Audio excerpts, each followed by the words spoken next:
Good morning class. मैं Gajendra Singh Singh study BLY पर आपका स्वागत करता हूं और इसी के साथ बायोलॉजी के परीक्षा में आने वाले महत्वपूर्ण प्रश्नों को लेके आया हूं जो 2025-26 के एग्जाम के लिए इम्पोर्टेंट हैं।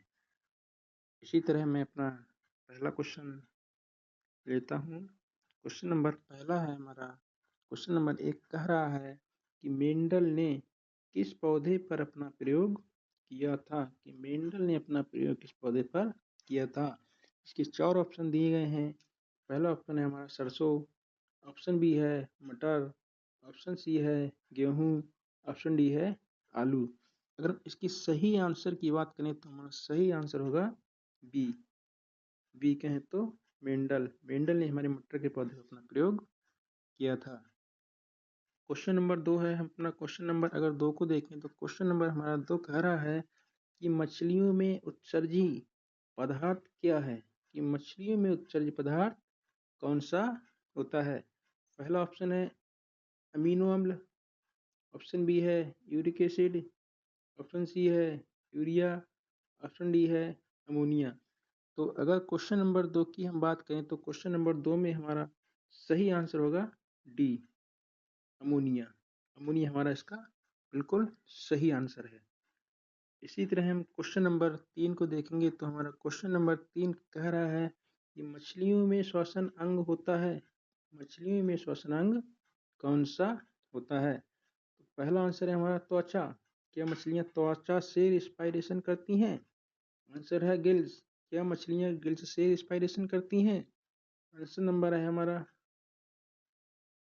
लंग्स। क्या मछलियां लंग्स से रिस्पायरेशन करती हैं। ऑप्शन डी है हमारा पित्ताशय। तो इस क्वेश्चन का सही आंसर होगा हमारा बी। बी कहें तो गिल्स। गिल्स के द्वारा मछलियां रिस्पायरेशन करती हैं। क्वेश्चन नंबर अगला देखते हैं। क्वेश्चन नंबर 3 कह रहा है हमारा निम्न में से किसे प्रकाश संश्लेषी अंग कहा जाता है। अगर प्रकाश संश्लेषी की बात करें सीधे सीधे हम कह सकते हैं कि ये पौधों की यहाँ पे बात करी जा रही है। पहला आंसर है हमारा पत्तियां, ऑप्शन बी है हरितलवक, ऑप्शन सी है हमारा स्टोमेटा, ऑप्शन डी है हमारा रूट्स। रूट्स कहें तो जड़। तो इसका सही आंसर होगा हमारा बी, हरितलवक। आंसर नंबर बी होगा हमारा हरितलवक, बिल्कुल सही आंसर। क्वेश्चन नंबर 5 की हम बात करें तो क्वेश्चन नंबर 5 हमारा कह रहा है पौधों में गैसों के आदान प्रदान के लिए रहते हैं। कि पौधों में गैसों के आदान प्रदान के लिए निम्न में से कौन से अंग होते हैं। पहला आंसर है हमारा जड़, ऑप्शन बी है रंध्र, ऑप्शन सी है टहनी, ऑप्शन डी है तना। इसी तरह हम इस क्वेश्चन के सही आंसर की बात करें तो आंसर नंबर होगा हमारा बी। रंध्र के द्वारा पौधे गैसों का आदान प्रदान करते हैं। इसी तरह हम अपना अगला क्वेश्चन देखते हैं। क्वेश्चन नंबर 6 है हमारा। क्वेश्चन नंबर 6 कह रहा है फेफड़ों का आकार होता है। कि फेफड़ों का आकार कैसा होता है। पहला आंसर है हमारा गोलाकार, ऑप्शन नंबर बी है बेलनाकार, आंसर सी है शंक्वाकार, ऑप्शन डी है अंडाकार। तो इसका सही आंसर की बात करें लंग्स का साइज कैसा होता है तो आंसर नंबर 6 का होगा ऑप्शन नंबर सी, शंक्वाकार साइज होता है किसका, लंग्स का। इसी तरह हम अपना अगला क्वेश्चन देखते हैं। क्वेश्चन नंबर 7 है भोजन का पाचन किस प्रकार की रासायनिक अभिक्रिया है। भोजन के पाचन की हम बात करें तो पहला ऑप्शन देखते हैं रासायनिक क्रिया, दूसरा है संयोजन क्रिया, ऑप्शन सी है भौतिक क्रिया, ऑप्शन डी है विस्थापन अभिक्रिया। तो भोजन के अगर हम पाचन की बात करें तो किस प्रकार की अभिक्रिया है तो भोजन का पाचन एक हमारी रासायनिक अभिक्रिया है। और रासायनिक अभिक्रिया क्वेश्चन नंबर 7 का आंसर ए हो जाएगा, बिल्कुल सही। इसी तरह हम अपना क्वेश्चन नंबर 8 देखते हैं। क्वेश्चन नंबर 8 कह रहा है हार्मोन शब्द का नामकरण किसने किया था। हार्मोन शब्द का नाम सबसे पहले किसने दिया था। अगर हम आंसर की बात करें तो पहला विकल्प है हमारा रॉबर्ट, ऑप्शन बी है अरस्तु, ऑप्शन सी है बेलिस एवं स्टार्लिंग, ऑप्शन सी है डी है मेंडल। तो इसका अगर हम सही आंसर की बात करें, सही आंसर होगा हमारा सी, बेलिस एवं स्टारलिन।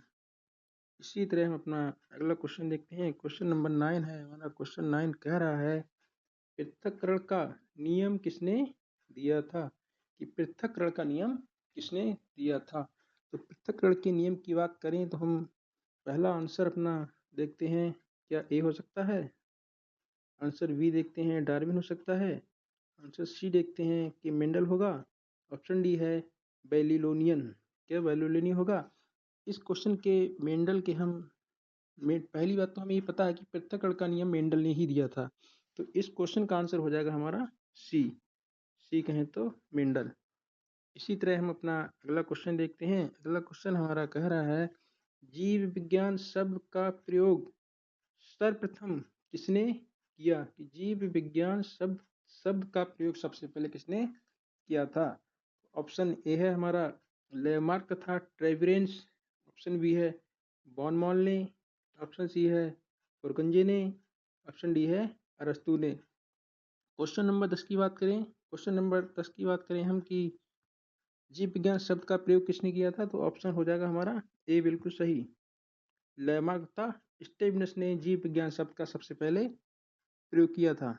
इसी तरह हम अगला क्वेश्चन देखते हैं। क्वेश्चन है हमारा जीव विज्ञान के जनक के नाम से जाने जाते हैं, कि निम्न में से जीव विज्ञान के जनक किसे कहा जाता है।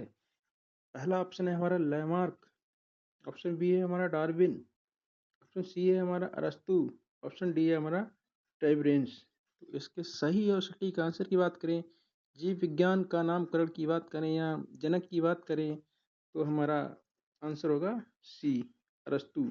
अरस्तु को जीव विज्ञान के जनक कहा जाता है, और जीव विज्ञान के जनक के बाद अरस्तु को जूलॉजी के फादर के नाम से भी जाना जाता है। क्वेश्चन नंबर अगला है हमारा। क्वेश्चन कह रहा है वनस्पति विज्ञान के जनक के नाम से जाने जाते हैं, कि निम्न में से वनस्पति विज्ञान के जनक कौन है। पहला ऑप्शन है हमारा थियोफ्रास्टस। ऑप्शन बी है डार्विन। ऑप्शन सी है न्यूटन। ऑप्शन डी है मेंडल। अगर वनस्पति विज्ञान के जनक कहें या पिता कहें, इनकी बात करें, तो आंसर हो जाएगा हमारा ए, विकल्प ए है थियोफ्रास्टस। थियोफ्रास्टस को वनस्पति विज्ञान के जनक कहा जाता है, और वनस्पति विज्ञान को बॉटनी के नाम से भी जानते हैं, बॉटनी। इसी तरह हम अपना अगला क्वेश्चन देखते हैं। क्वेश्चन नंबर 13 है। देखो हमने बॉटनी शब्द का प्रयोग किया था, तो क्वेश्चन ही बॉटनी से आ गया है कि बॉटनी शब्द की उत्पत्ति किस भाषा से हुई है। बॉटनी शब्द की उत्पत्ति किस भाषा से हुई है। अभी देखा था हमने बॉटनी के जनक किसे कहा जाता है। बॉटनी के जनक हमने पढ़ा था थियोफ्रास्टस। उसी से संबंधित क्वेश्चन आया है कि बॉटनी शब्द की उत्पत्ति किस भाषा से हुई है। तो पहला आंसर है हमारा ग्रीक भाषा से, दूसरा है लैटिन भाषा से, तीसरा है फ्रेंच से, और डी है पुर्तगाली। तो हम इसके सही आंसर की बात करें तो सही आंसर होगा हमारा ए, बॉटनी शब्द की उत्पत्ति ग्रीक भाषा से हुई है। इसी तरह हम अपना अगला क्वेश्चन देखते हैं। अगला क्वेश्चन हमारा कह रहा है कि पत्तियों का हरा रंग किसके कारण होता है। पत्तियों की हम बात करें कि जो पेड़ पौधों की पत्तियां होती हैं वो हरे कलर की होती हैं, वो क्यों होती हैं। तो पहला ऑप्शन है हमारा कैल्शियम के कारण, क्या कैल्शियम के कारण पत्तियां हरी होती हैं। ऑप्शन बी है क्लोरोफिल के कारण। ऑप्शन सी है पोटाश के कारण। ऑप्शन डी है सल्फर के कारण। तो हम पत्तियों की बात करें पेड़ पौधों में कि पेड़ पौधों की पत्तियां हरे रंग की होती हैं, वो किसके कारण होती हैं, तो आंसर होगा हमारा बी, क्लोरोफिल के कारण। क्लोरोफिल के कारण पत्तियों का रंग ग्रीन होता है। अगला क्वेश्चन है हमारा। अगला क्वेश्चन कह रहा है एक सामान्य मनुष्य में कितना ब्लड पाया जाता है, कि एक सामान्य मनुष्य है उसके अंदर कितना ब्लड पाया जाता है। तो पहला ऑप्शन है हमारा 5 से 6 लीटर। ऑप्शन दूसरा है 2 से 5 लीटर। ऑप्शन सी है 6 से 8 लीटर। ऑप्शन डी है 3 से 4 लीटर। तो इस क्वेश्चन का हमारा सही आंसर हो जाएगा 5 से 6 लीटर। ऑप्शन ए बिल्कुल सही आंसर। इसी तरह अपना अगला क्वेश्चन देखते हैं। अगला क्वेश्चन है हमारा, जीवों का अध्ययन क्या कहलाता है? कि जीवों का अध्ययन, स्टडी ऑफ एनिमल्स की स्टडी क्या कहलाती है? तो पहला आंसर है हमारा जंतु विज्ञान, दूसरा है वनस्पति विज्ञान, ऑप्शन सी है ए एंड बी दोनों, ऑप्शन डी है इनमें से कोई नहीं। तो हम अगर जंतु विज्ञान की बात करें तो जंतु विज्ञान तो इसमें सही आंसर है। और जंतु विज्ञान जब सही आंसर है तो हमारे शब्द से पता चल रहा है जंतु। जंतु के बारे में किसके बारे में पढ़ेंगे? जानवर, जानवरों के बारे में पढ़ेंगे। जानवर है हमारे एनिमल। तो एनिमल को हम जीवों के अध्ययन से जानते हैं और जीवों का अध्ययन ही हमारा जंतु विज्ञान के अंतर्गत आता है। क्वेश्चन नंबर 18 है हमारा। क्वेश्चन नंबर 18 कह रहा है, पौधों में जाइलम का काम करता है। कि पौधों में जाइलम क्या काम करता है? तो पहला ऑप्शन है हमारा पौधों में जल का स्थानांतरण करना, ऑप्शन बी है पौधों में भोजन का स्थानांतरण करना, ऑप्शन सी है पौधों में श्वसन के लिए, रिस्पायरेशन के लिए, ऑप्शन डी है सभी के लिए। जो पौधों में जाइलम पाया जाता है वो पौधों में जल का स्थानांतरण करता है। और जल के स्थानांतरण की बात करें तो ऑप्शन ए। देखो जा से है जाइलम, जाइलम। जाइलम के काम की बात करें तो जाइलम किसका काम करेगा? देखो जा है पहला अक्षर, दूसरा है जल। तो जाइलम जल का काम करता है पूरे पौधों में पहुंचाने के लिए। इसी तरह हमारा अगला क्वेश्चन है, क्वेश्चन नंबर 19वां है। क्वेश्चन नंबर 19 कह रहा है कि मादा में गुणसूत्र पाए जाते हैं। कि एक फीमेल में गुणसूत्र वो पाए जाते हैं, वो किस रूप में पाए जाते हैं? तो पहला है हमारा एक्स वाई, ऑप्शन बी है X X Y, option C है एक्स एक्स और ऑप्शन डी है वाई एक्स। तो हम इस क्वेश्चन की सही बात करें कि सही आंसर क्या होगा, तो मादा में गुणसूत्र एक्स एक्स के रूप में पाए जाते हैं। एक्स एक्स है हमारा ऑप्शन नंबर सी। तो ऑप्शन सी बिल्कुल हमारा सही हो जाएगा। अच्छा, इसमें मादा में पूछा है, फीमेल में पूछा है। अगर यही क्वेश्चन पूछ ले कि मेल में कौन से गुणसूत्र पाए जा रहे हैं, तो मेल में की हम बात करें तो मेल में एक्स और वाई पाए जा रहे हैं। गुणसूत्र की यहीं पे संख्या पूछ ले, संख्या की बात करें चाहे मेल में करें चाहे फीमेल में करें, गुणसूत्र की संख्या होती है 46 सिंगल। अगर पेयर में बात करें, क्वेश्चन आए कि मनुष्य में गुणसूत्र कितने जोड़ों में पाए जाते हैं, तो हम लगाएंगे 23 पेयर। ठीक है। इसी तरह अपना अगला क्वेश्चन देखते हैं। क्वेश्चन नंबर 20 है कि मनुष्य के किडनी या पित्ताशय में पथरी किस चीज़ की बनी होती है? तो हमारे अंदर स्टोन्स होते हैं, बन जाते हैं, चाहे तो किडनी में हो चाहे तो पित्ताशय में हो, गॉल ब्लैडर में हो। तो वो किस चीज़ के बने होते हैं? तो यही क्वेश्चन हमसे आज पूछा है।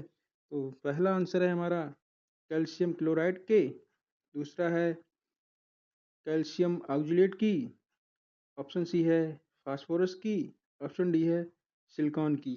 तो इस क्वेश्चन का हमारा सही आंसर होगा option number B, calcium oxalate. तो जो मनुष्य में पथरी होती है वो कैल्शियम ऑक्जेलेट की बनी होती है, ऑप्शन बी। इसी तरह हमारे साथ आप बने रहना और इसी तरह के हम आपको नए से नए क्वेश्चन दिलाते रहेंगे। और